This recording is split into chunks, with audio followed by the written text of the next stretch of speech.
Halo, perkenalkan nama saya Elkan Fernando Simamora. Saya berasal dari Universitas Nasional, jurusan Ilmu Komunikasi, dengan NPM 2035 16516470. Saya ingin mempresentasikan dengan teman-teman saya dari kelompok 9 tentang statistik sosial. Statistik sosial dipandang sebagai pengetahuan yang menyediakan sarana untuk memberikan solusi terhadap fenomena atau permasalahan yang terjadi dalam kehidupan, di lingkungan pekerjaan, dan di dalam ilmu pengetahuan itu sendiri. Menurut Surjana 2005 menjelaskan bahwa statistika adalah pengetahuan yang berhubungan dengan cara-cara pengumpulan data, pengolahan atau analisis, penarikan kesimpulan berdasarkan kumpulan dan analisis yang dilakukan. Oleh karena itu, statistika berfungsi sebagai solusi mengatasi permasalahan kehidupan manusia dan landasan pengembangan ilmu pengetahuan dan teknologi, atau itu, yang diinterpretasi secara prosedural berdasarkan fenomena yang terjadi, baik dalam kehidupan sehari-hari, lingkungan masyarakat, maupun dalam pengembangan ilmu pengetahuan. Pengertian statistik. Kata statistik berasal dari bahasa Latin, yakni status, yang berarti negara. Perkembangan awalnya statistik diartikan sebagai keterangan-keterangan yang dibutuhkan oleh negara dan berguna bagi negara itu sendiri. Dalam pengertian ini, statistik hanya diartikan sangat terbatas, yaitu sekumpulan data atau angka mengenai kondisi penduduk. Beberapa definisi statistik menurut Croston dan Caudon, statistik adalah metode untuk mengumpulkan, mengolah, dan menyajikan serta menginterpretasikan data yang berwujud angka. Dengan demikian, yang dimaksud dengan statistik sosial adalah pengetahuan yang berhubungan dengan cara-cara pengumpulan data, pengolahan, dan analisis, serta penarikan kesimpulan dari interaksi sosial dan analisis yang dilakukan untuk menginterpretasikan suatu perilaku seseorang atas fenomena yang dihadapinya. Data statistik dapat dikumpulkan dengan menggunakan prosedur yang sistematis. Pengolahan data adalah suatu proses untuk memperoleh data ringkasan dari data mentah dan menggunakan cara atau rumus tertentu. Data ringkasan yang diperoleh dapat berupa jumlah atau total, rata-rata atau average, persentase atau percentage, dan sebagainya. Agar data yang telah diolah mudah dibaca dan dimengerti oleh orang lain, perlu disajikan dalam bentuk tertentu. Perbedaan statistik dan statistika. Statistik dapat pula diartikan sebagai kumpulan data dalam bentuk angka maupun bukan angka yang disusun dalam bentuk tabel atau daftar atau diagram yang menggambarkan atau berkaitan dengan suatu masalah tertentu. Sedangkan statistika adalah ilmu atau metode atau cara atau aturan untuk mengumpulkan data, mengolah, menyajikan, menganalisis atau menginterpretasikan data dan menarik kesimpulan berdasarkan data. Statistika adalah ilmu yang mempelajari bagaimana merencanakan, mengumpulkan, menganalisis, menginterpretasikan, dan mempresentasikan data. Sekian penjelasan statistik dari saya dan akan dilanjutkan oleh teman saya. Selamat siang Pak Rahmat, nama saya Karel Jefferson dengan nomor mahasiswa 2035165166397 akan melanjutkan penjelasan sebelumnya sudah dijelaskan oleh Erlangga.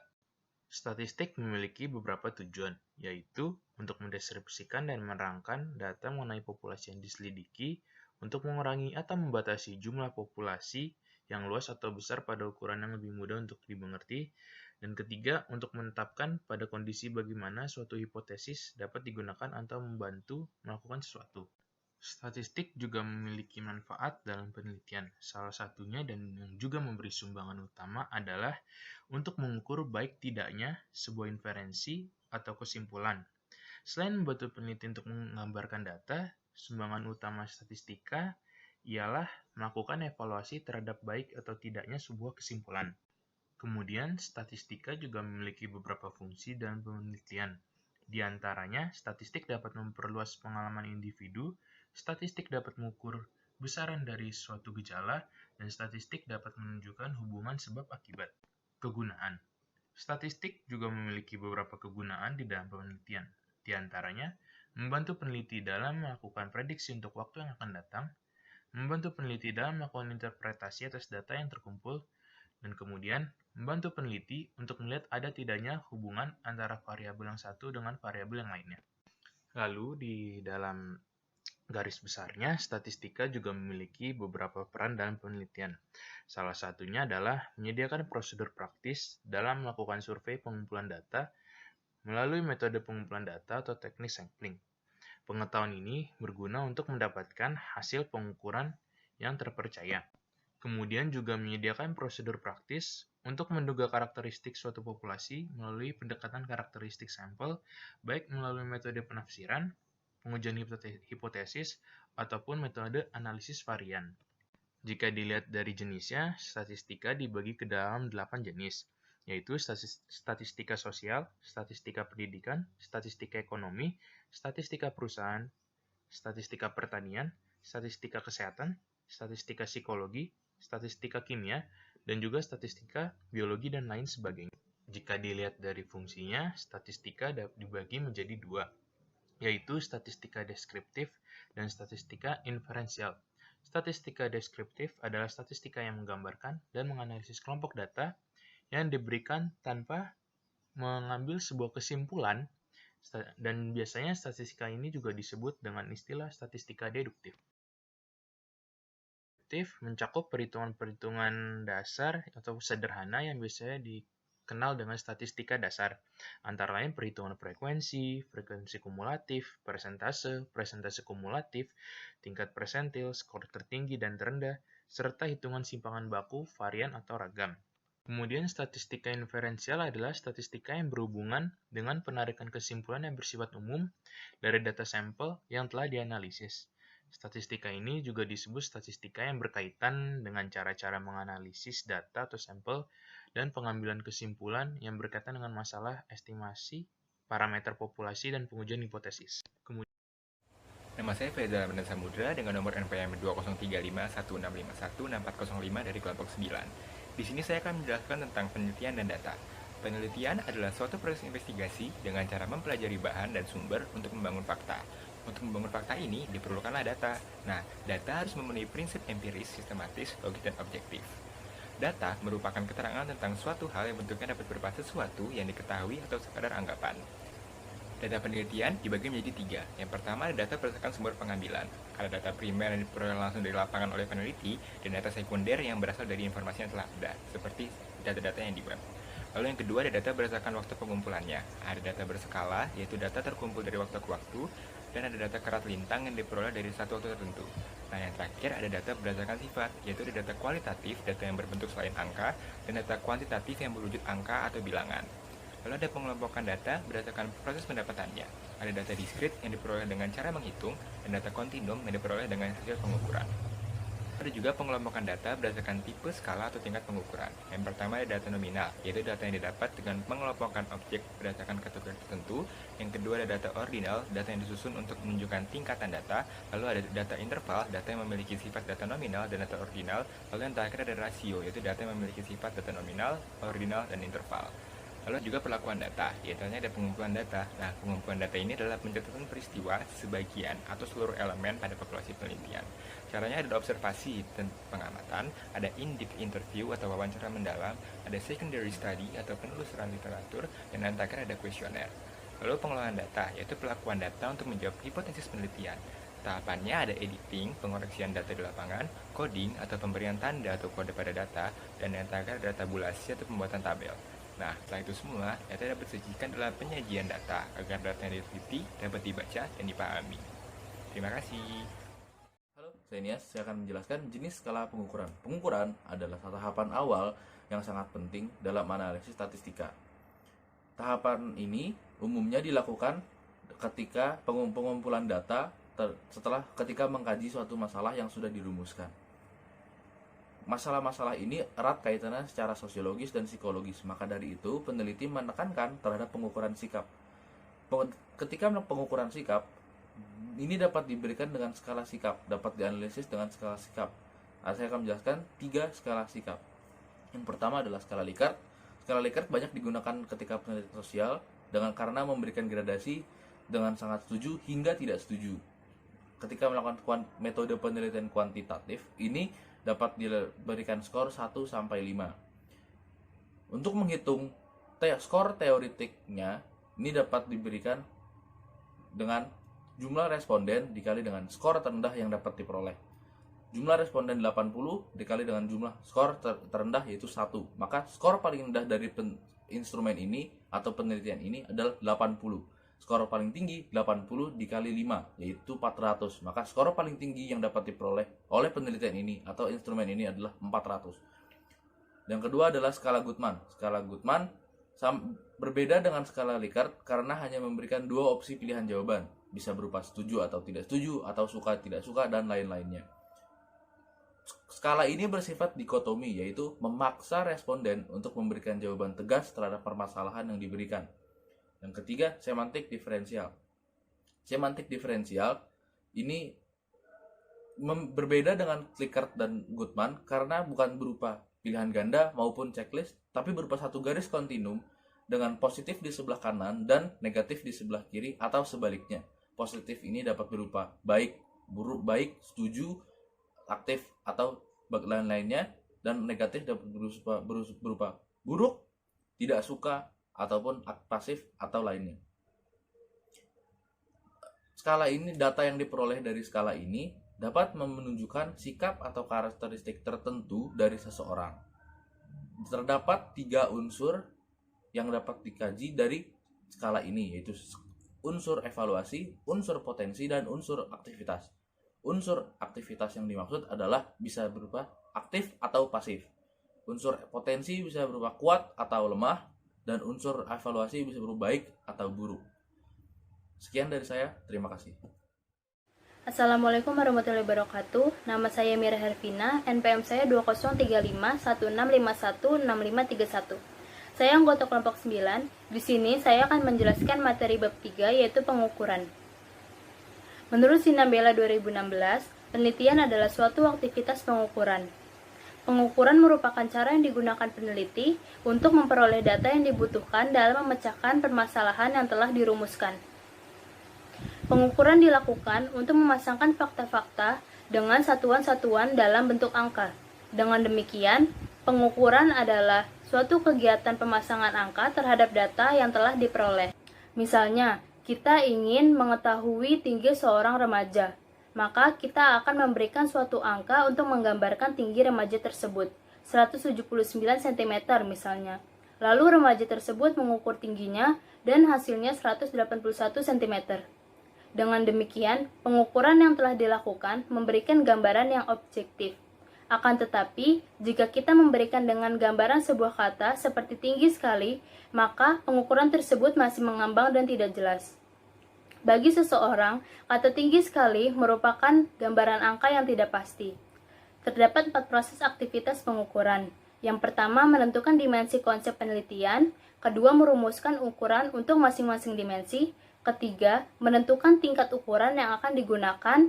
Keempat, menentukan tingkat validasi atau validity dan reliabilitas atau reliability dari alat pengukur. Dalam penelitian sosial, terdapat 4 tingkat ukuran.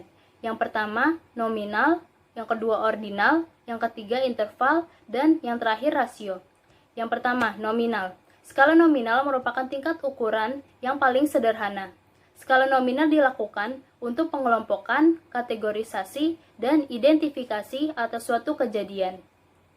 Misalnya, ingin mengategorikan hewan berdasarkan jenis makanannya, maka terdapat 3 kategori, yaitu karnivora, herbivora, dan omnivora. Yang kedua, ukuran ordinal. Skala ordinal merupakan pengukuran yang berjenjang, atau mengurutkan hasil pengukuran berdasarkan peringkat. Misalnya, dari peringkat yang paling berat ke peringkat yang paling ringan. Assalamualaikum warahmatullahi wabarakatuh. Saya Marvaluna Afirta dari Prodi Ilmu Komunikasi. NPM saya 203516516532. Saya ingin menjelaskan tentang berbagai tipe skala pengukuran. Dari 4 jenis ukuran yang telah dikemukakan di atas, ukuran interval yang lebih banyak digunakan untuk mengukur fenomena atau variabel sosial termasuk dalam bidang administrasi negara.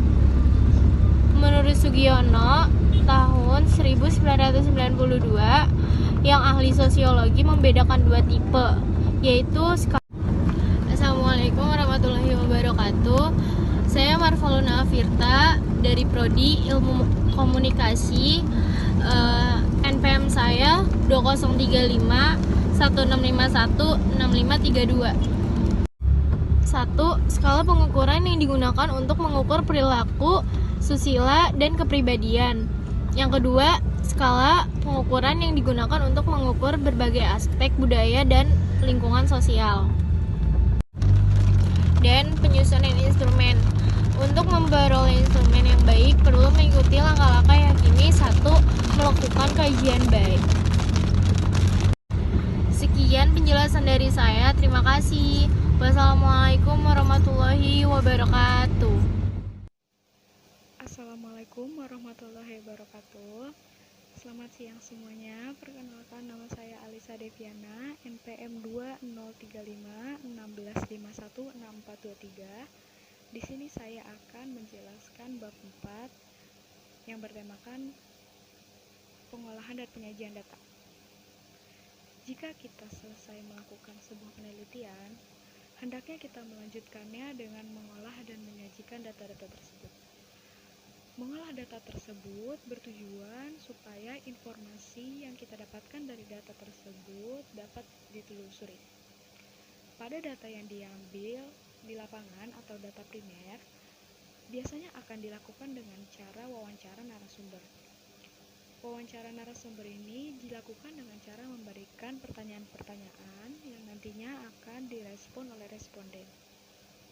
Setelah wawancara tersebut dilakukan, kita juga harus meneliti lagi data-data tersebut. Apakah pertanyaan yang sudah kita berikan kepada responden sudah dijawab dengan baik atau belum? Kemudian, jika sudah kita pastikan pertanyaan tersebut terjawab dengan baik, nanti akan masuk secara otomatis yang dinamakan skor. Dan skor tersebut yang nanti akan dimasukkan ke dalam tabel yang sudah dipersiapkan. Dalam penelitian akan menghasilkan data yang dihasilkan dari penelitian tersebut. Kita contoh saja pada nilai siswa ujian akhir matematika siswa-siswa berikut ini. Dari data tersebut akan dikelompokkan sebagai 53 sampai 59, 60 sampai 65, 66 sampai 71, 72 sampai 77, dan 78 sampai 85, 86 sampai 93, dan 94 sampai 97. Pada tabel distribusi nilai di atas, terdapat batas bawah 53 sampai 59. Angka tersebut merupakan batas bawah dan batas selang kelas. Selang 53 dan 97 disebut selang kelas terbuka, yaitu jika kelas selang tidak dibatasi oleh dua bagian. Ini penjelasan bab 4 yang bertema pengolahan dan penyajian data dari saya. Kurang lebihnya mohon maaf. Wassalamualaikum warahmatullahi wabarakatuh. Assalamualaikum warahmatullahi wabarakatuh. Saya Fairuzal Kolbu, NPM 2035 1651 6530. Saya dari kelompok 9, ruang 3, statistika sosial. Pada kesempatan kali ini, saya ingin melanjutkan penjelasan dari bab 4 mengenai tentang pengolahan dan penyajian data, yaitu tentang banyak kelas dan besar selang kelas. Untuk menyusun sebuah frekuensi dari data individual maupun dari data mentah, maka perlu diketahui banyaknya kelas dan besar selang kelas. Adapun hubungan antara banyaknya kelas dan besar selang kelas adalah semakin banyaknya kelas, maka semakin kecil besar kelasnya. Selanjutnya, saya ingin menjelaskan tentang penyajian data melalui grafik. Penyajian data melalui grafik menyajikan gambar-gambar yang menunjukkan informasi secara visual dari data atau tabel yang telah dibuat. Gunanya adalah untuk memudahkan pembaca untuk memahami dan melakukan interpretasi dari hasil survei yang telah dilakukannya. Adapun penyajian data melalui grafik banyak menggunakan yang digunakan adalah histogram, poligon, diagram lingkaran, dan OGIF. Yang pertama, histogram. Histogram adalah data frekuensi yang berbentuk grafik yang membutuhkan dua garis bantu yang berpotongan, yakni garis horizontal yang menyatakan kelas interval dan garis vertikal yang menyatakan frekuensi. Selain itu, grafik histogram biasanya berbentuk batang, sehingga banyak orang menyebutnya dengan grafik batang. Yang kedua adalah poligon. Poligon berasal dari kata poli yang artinya banyak, dan gon artinya sudut. Maka, poligon diartikan adalah suatu bentuk grafik dengan menghubungkan titik sudut. Yang ketiga atau yang terakhir adalah grafik ogive. Ogive biasanya dibuat berdasarkan frekuensi kumulatif. Sekian yang bisa saya sampaikan, kurang lebihnya saya mohon maaf. Wassalamualaikum warahmatullahi wabarakatuh. Selamat siang semua, nama saya Erlangga Setio Pradana, nomor MPM saya 203516516528. Saya anggota kelompok nomor ke-6. Kali ini saya akan membahas bab ke-5 yaitu nilai data sentral. Nilai data sentral digambarkan dengan menghitung rata-rata, median, modus, dan standar deviasi. Yang pertama mean atau rata-rata hitungan. Terbagi menjadi dua yaitu data yang sudah diolah dan data yang sudah matang. Ini adalah cara mencari data yang mentah, yaitu mencari X-bar atau rata-rata hitungan dengan cara menggabungkan semua data dan dibagi frekuensi. Dan mencari data yang sudah diolah dengan cara X-bar atau rata-rata hitungan dengan cara total frekuensi dibagi aritmatika dari titik tengah. Lalu median, sama seperti perhitungan mean, median juga dikelompokkan menjadi dua data yaitu mentah dan sudah diolah. Mencari data mentah dengan mencari mediannya, xn tambah 1 dibagi 2 jika hasil datanya ganjil, dan 1/2 buka kurung xn per 2 tambah xn per 2 tambah 1 jika hasil datanya genap. Mencari data yang sudah diolah dengan mencari mediannya, tapi bawah median ditambah panjang kelas buka kurung 1/2 banyaknya observasi dikurang frekuensi kumulatif sebelum median dibagi frekuensi kelas median. Kuartil dari distribusi frekuensi adalah nilai pada kelas interval yang membagi frekuensi dalam 4 bagian yang sama. Cara mencari kuartil bawah, tepi bawah yang mengandung kuartil bawah ditambah panjang kelas buka kurung 1/4 banyaknya observasi data dikurangi frekuensi kumulatif sebelum kelas kuartil bawah dibagi frekuensi kelas kuartil bawah. Lalu mencari kuartil atas. Tepi bawah yang mengandung kuartil atas ditambah panjang kelas buka kurung 3/4 banyak observasi data dikurang frekuensi kumulatif sebelum kelas kuartil atas dibagi frekuensi kelas kuartil atas. Desil dari distribusi frekuensi. Desil berasal dari kata desimal yaitu puluhan desil membagi frekuensi dalam 10 bagian yang sama. Yang dimana rumusnya mencari desil kedua, tepi bawah yang mengandung desil kedua ditambah panjang kelas buka kurung 2/10 banyaknya observasi data dikurangi frekuensi kumulatif sebelum kelas desil kedua lalu dibagi frekuensi kelas desil kedua. Persentil dari distribusi frekuensi membagi frekuensinya dalam 100 bagian yang sama, dimana rumusnya untuk mencari persentil ke-6 tepi bawah yang mengandung persentil ke-6 ditambah panjang kelas buka kurung 2/10 banyaknya observasi data dikurangi frekuensi kumulatif sebelum kelas persentil ke-6 dibagi frekuensi kelas persentil ke-6. Dan terakhir ada modus. Modus adalah nilai yang terbanyak dalam suatu kelompok data dan cara pengumpulan data dibagi menjadi dua, yaitu data yang tidak berkelompok dan yang berkelompok. Cara mencari cara pengumpulan data yang tidak berkelompok adalah mencari nilai yang paling sering muncul paling banyak. Dan cara mencari modus data yang berkelompok yaitu dengan cara mencari modus tepi bawah yang mengandung modus ditambah panjang kelas buka kurung selisih modus dengan frekuensi sebelumnya dibagi selisih modus dengan frekuensi sebelumnya ditambah selisih modus dengan frekuensi sesudahnya.